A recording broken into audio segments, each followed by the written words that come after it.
আজকের এই মহতীপূর্ণ অনুষ্ঠানে প্রতিদিনই এখানে নাম ধ্যান হয়। আরো অনেক লিঙ্কে হয়, ভোরবেলায় বিভিন্ন জায়গায় প্রতিদিনই চলছে। এখন অনেক জায়গায় হচ্ছে, খুব ভালো উদ্যোগ। তো এই নাম ধ্যানের মাহাত্ম্যটা আমাদের প্রথমে উপলব্ধি করতে হবে। আজকে এই নাম ধ্যান মহাযজ্ঞে রাত্রিবেলায় 8টার থেকে 8:30, আবার ওদিকে সকালবেলায় খুব সম্ভব 4টার থেকে 4:30 পর্যন্ত হচ্ছে 1 ঘন্টা। এই 1 ঘন্টা প্রকৃতভাবে যদি কোনো ভক্ত মানুষ প্রতিদিন প্রতিনিয়ত করতে পারে, তাহলে সে ধীরে ধীরে ঠাকুরের মানুষ এমনিই হয়ে উঠবে। ঠাকুরকে সে উপলব্ধি করবে। শ্রী শ্রী ঠাকুর কিছুতেই তাকে না ছেড়ে থাকতে পারবেন না, কারণ বলে ভক্তের অধীন ভগবান। আর এইরকম অসুখ বিসুখ, ঝড় ঝঞ্ঝা প্রকৃতিতে যেমন আমরা দেখি প্রতি বছর, কালবৈশাখীর ঝড়, বর্ষা, তুফান, বন্যা, এগুলাকে যেমন কোনো রকম ভাবেই রোধ করা যায় না, এগুলোকে অতিক্রম করতে হয়। ঠিক তেমনি মানুষের জীবনেও যত ভালো জন্মক্ষণ শুভক্ষণ নিয়েই জন্মাক না কেন, প্রতিটা মানুষের জীবনেই উত্থান পতন, দুঃখ কষ্ট, এগুলো আসবেই। অসুখ বিসুখ তো থাকবেই, কিন্তু সেগুলোকে অতিক্রম করার যে শক্তি, সেই শক্তিটা এই শ্রী শ্রী ঠাকুরের যে চলন ধারা আমাদেরকে দিয়ে গেছেন, তার মধ্য দিয়ে এগুলো সব অতিক্রম করা যায়। যেমন শ্রী শ্রী ঠাকুর তার এক জায়গায় বলছেন, ইষ্ট প্রসঙ্গেই, এই আলোচনা প্রসঙ্গেই, যে আমরা যদি ইষ্টের না হয়ে উঠি সর্বতোভাবে বাস্তব চলনে, তাহলে নাম ধ্যান যতই করি না কেন তা কিন্তু বন্ধা। প্রত্যেকটি জীবনে তাকে জীবন্ত করে তোলা, একেই বলে ইষ্ট প্রতিষ্ঠা। আর তার মধ্য দিয়েই মানুষের উৎসাহিত হয়ে ওঠা সম্ভব হয়। আর প্রকৃত নাম ধ্যান তখনই হয়, নাম ধ্যান যখন ইষ্ট প্রতিষ্ঠার ভিতর দিয়ে সার্থক হয়, জীবন্ত হয়, এবং তার মধ্য দিয়ে আমার ভিতরের যে ইতর অহং, তখন সে আর সেখানে কোনো রকম ভাগ বসাতে পারে না। তার মানে এই যে ডিপি ওয়ার্কসের কাজের কথা এখন পরম পূজ্যপাদ আচার্যদেবের পূজনীয় অভিন্দাদা বলছেন, সেই ঘুরে ফিরে কিন্তু সেই ইষ্ট প্রতিষ্ঠার কথাই আসছে। এবং এর মধ্য দিয়ে আমার যে অহংকারের চাষটা আমরা প্রতিনিয়ত করি, এবং যেখানে এই অহংকারে আমাদের সবকিছুতে বাধার সৃষ্টি করে, সেটা তখন আর আমার মনের মধ্যে বাসা বাঁধতে পারে না। আবার শ্রী শ্রী বরদা বলেছিলেন, এটা 1976 সালে, যারা সবসময় অনুরাগের সাথে ইষ্টের নাম করে, ইষ্টের সেবা করে, তাদের খারাপ সময় কখনোই আসবে না। ভাবুন কথাটা।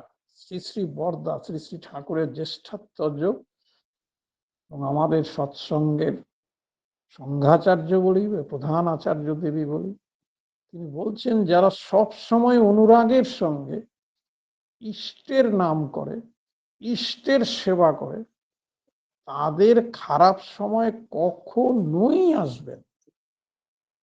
এত বড় কথা বা এত বড় গ্যারেন্টি যেখানে, সেখানে তো আমাদের কোন রকম ভয় বলে কিছু থাকতেই পারে না।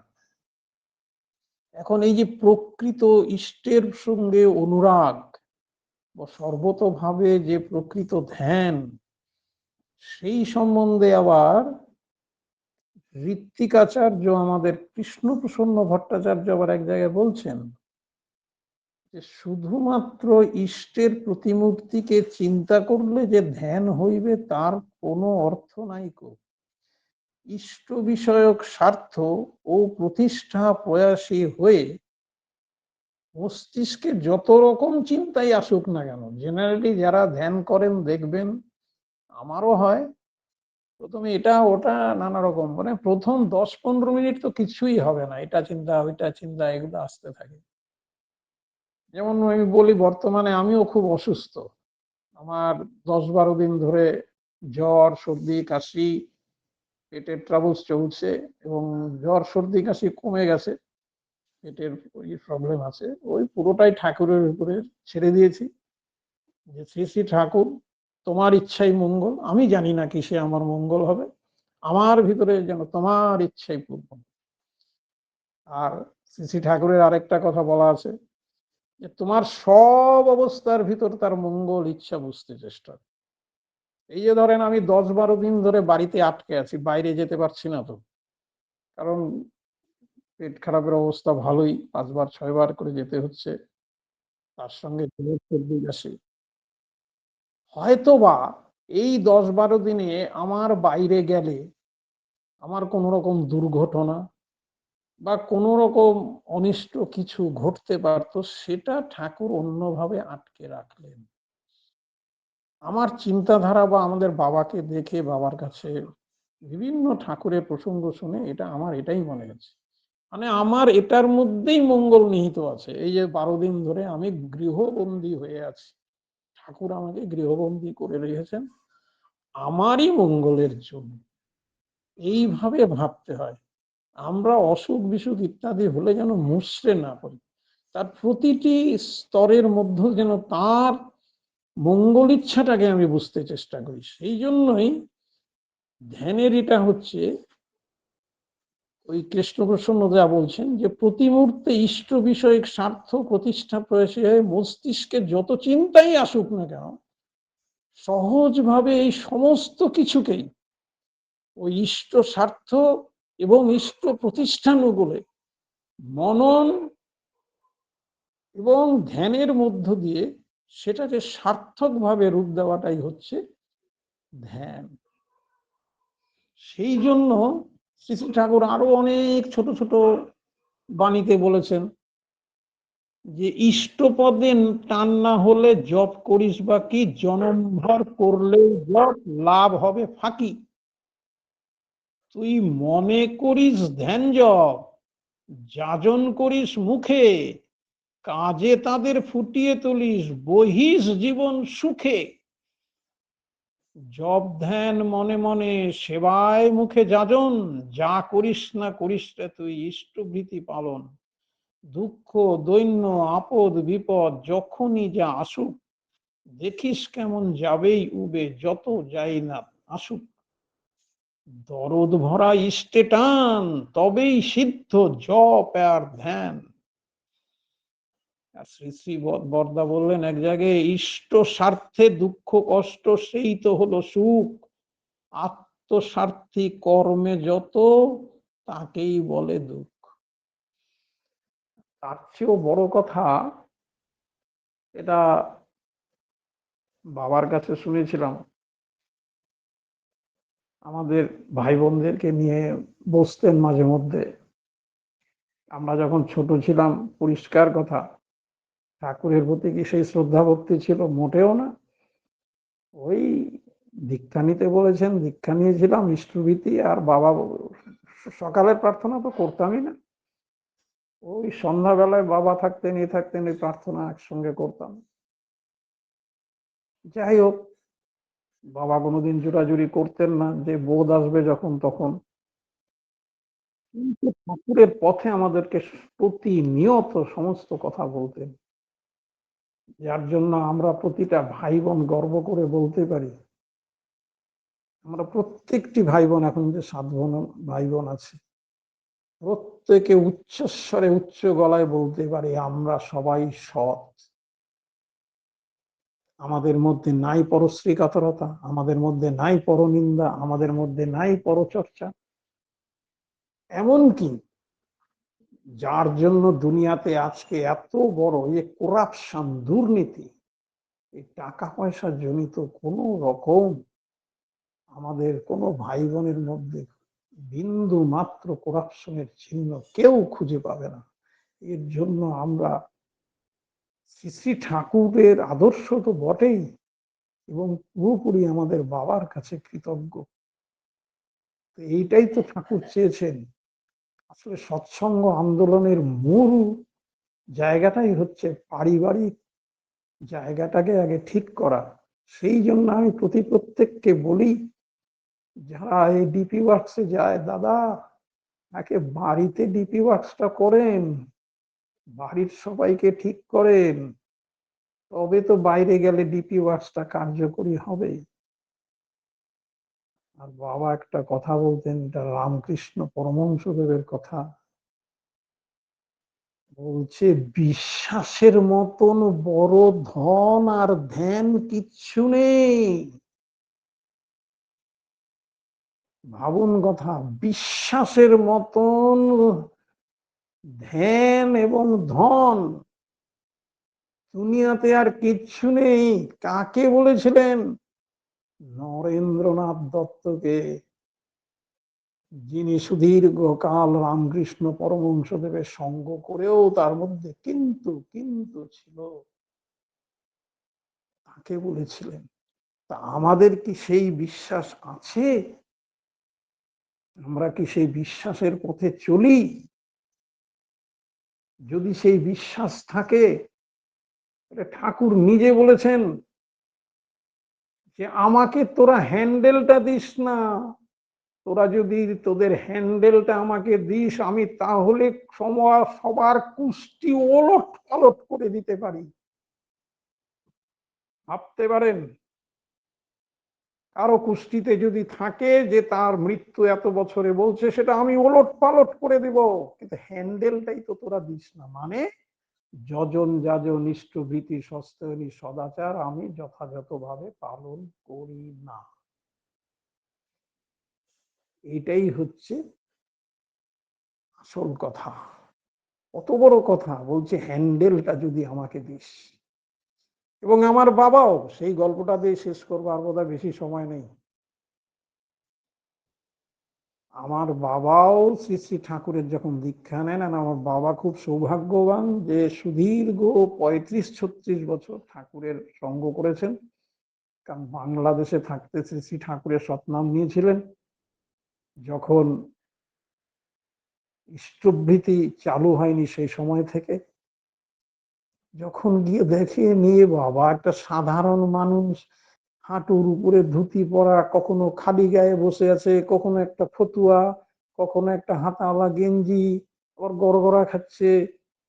আবার ঠাকুর, বাবার মামা শ্বশুর নিয়ে গেছেন দীক্ষা দেওয়াতে। তো মামা শ্বশুর বলছেন তাই দীক্ষা নিয়েছেন, মানে একটা মামা শ্বশুরের প্রতি কৃতজ্ঞতা জ্ঞাপন, ঠাকুরের প্রতি বিশ্বাস না। কিন্তু যখন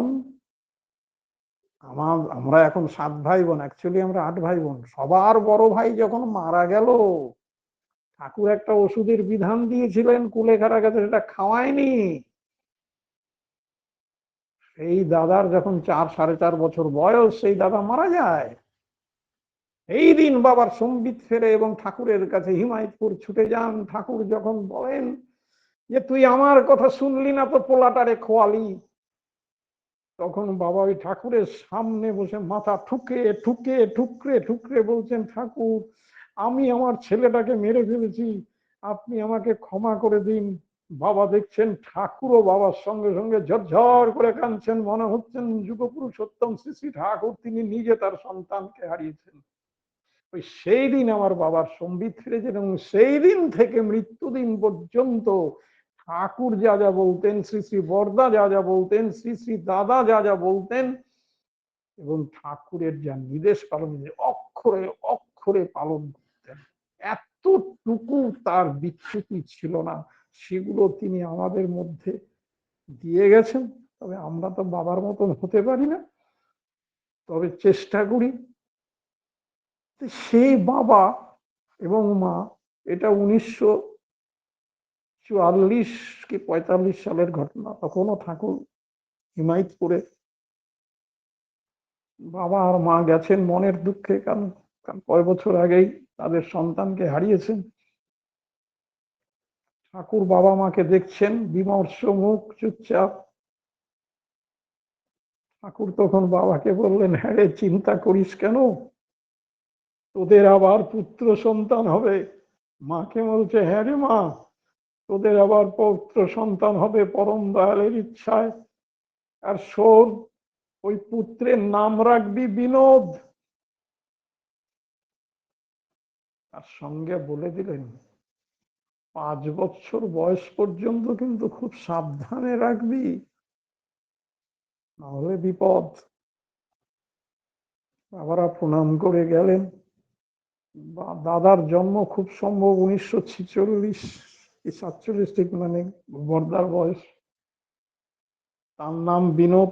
এখন আমাদের সবার বড় সে 79-80 বছর বয়স। এখন পরম সুস্থতার সঙ্গে সে এখনো বর্তমান। শ্রী শ্রী ঠাকুরের অসীম দয়া। এবং ওই যে ঠাকুর বলেছিলেন 5 বছর পর্যন্ত সাবধানে রাখিস, ঠিক ওই দাদারও যখন আবার 4 বছর বয়স, তার মারাত্মক পেটের সমস্যা এমন শুরু হলো, মানে ঘোরতর পেটের সমস্যা। তখন তো ঠাকুরও চলে এসছেন দেওঘরে, বাবারাও এই নর্থ বেঙ্গলে চলে এসছেন। বাবা চা বাগানে চাকরি করতেন। তখন বাবা মাকে বললেন, এত ডাক্তার দেখানো হয়েছে, কিছু হচ্ছে না, ঠাকুর বলছেন সাবধানে রাখতে, তাও তো রেখেছি, চলো ঠাকুর বাড়ি যাই। তখন মা বাবাকে বলছেন যে, ঠাকুর বাড়িতে তো আনন্দবাজারে মোটা মোটা চালের ভাত দিবে, বড় বড় তরকারির টুকরা, এইখানেই ছেলেকে সরু সুন্দর চালের ঢেকি ছাটা চালের ভাত খাওয়াই, তাতেই পেট ঠিক হচ্ছে না। তো 1 টিন ভালো চাল নিয়ে যাই, বুঝলা, ছেলেকে তো আনন্দবাজারে খাওয়ানো যাবে না, ওর জন্য আলাদা আমরা না হয় আনন্দবাজারে খাও। বাবা বললেন, তোমার যা ইচ্ছা, তবে শোনো, ঠাকুর যা বলবেন তাই কিন্তু করতে হবে।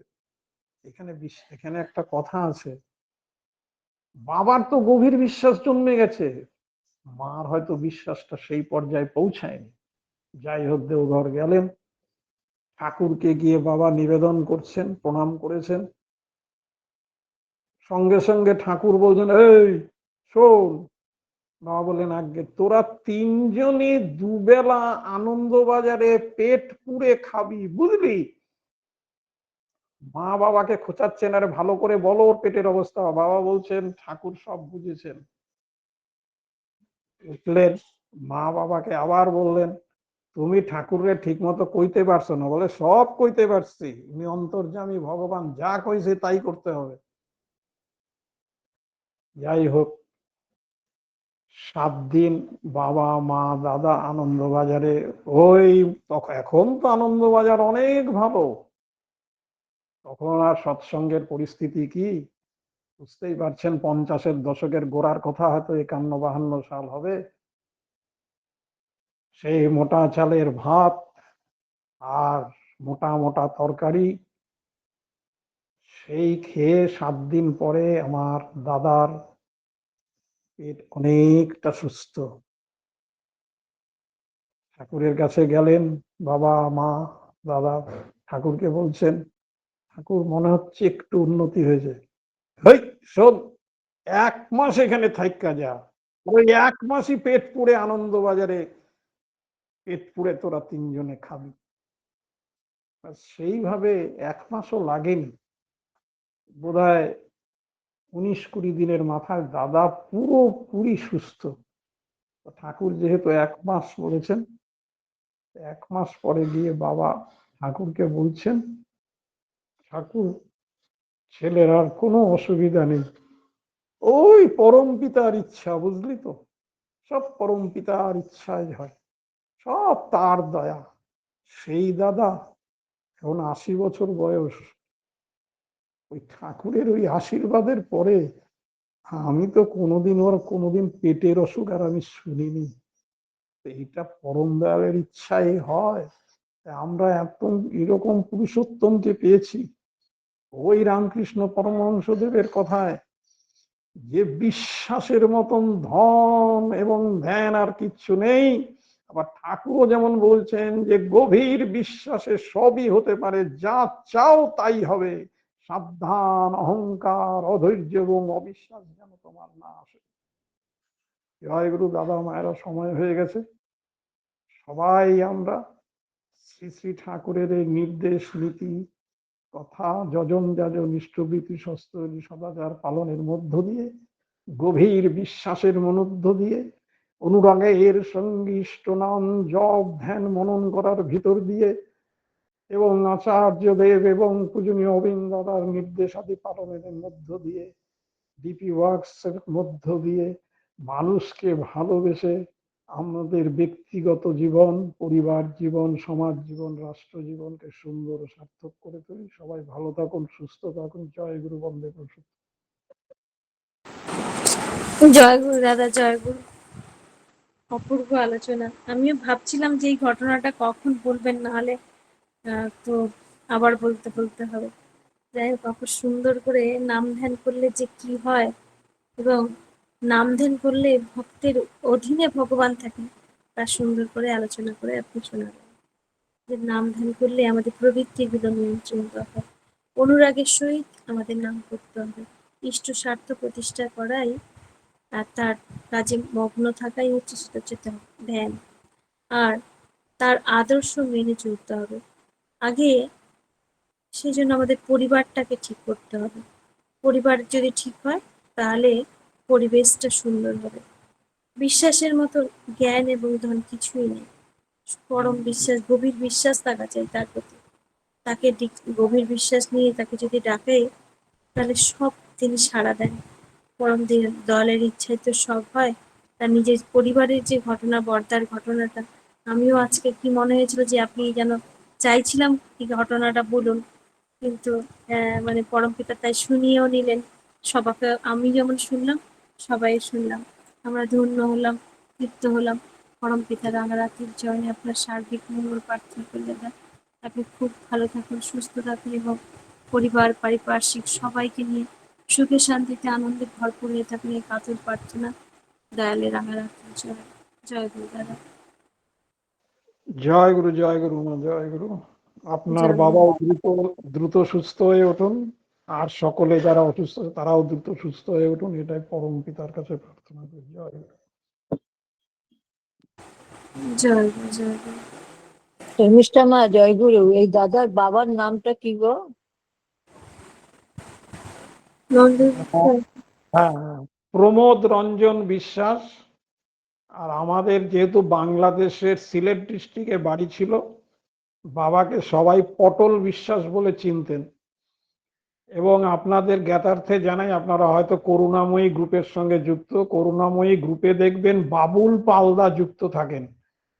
শ্রদ্ধেয় বাবুল পালদা বলছিলেন, এই কালকেই ওখানে ইষ্ট প্রসঙ্গ করছি, আগেও বলেছেন, বাবুল পালদার বাড়ির ওনার বাবা, ওনার কাকা জ্যাঠাদেরকে আমার বাবা নাকি ওনাদের বাড়িতে গিয়ে দীক্ষা দিয়ে এসছেন। যার জন্য বাবুল পালদা আমাকে নিমন্ত্রণ করেছেন যে বাংলাদেশে আসলেই আপনি আমাদের বাড়িতে আসবেন, কারণ আপনার বাবা আসতেন, তাই আপনি তার সন্তান হিসাবে আসলে আমরা খুব খুশি হব। এর চেয়ে বড় প্রাপ্তি আর কি হতে পারে। বাবুল পালদার কাকা এখনো বেঁচে আছেন, তিনি ওই বাবুল পালদাকে বলেছেন যে ওনার বাবা আমাদের বাড়িতে প্রায় আসতেন। জয় গুরু। জয় গুরু দাদা। জয় গুরু। আসলে বাবার কথা শুনলে প্রত্যেকেরই অন্তর মানে কেঁপে ওঠে। আপনার বাবা যে পরম পিতার কাছে প্রার্থনা করবো, যেখানে থাকুক তিনি যেন ভালো থাকেন। জয় গুরু।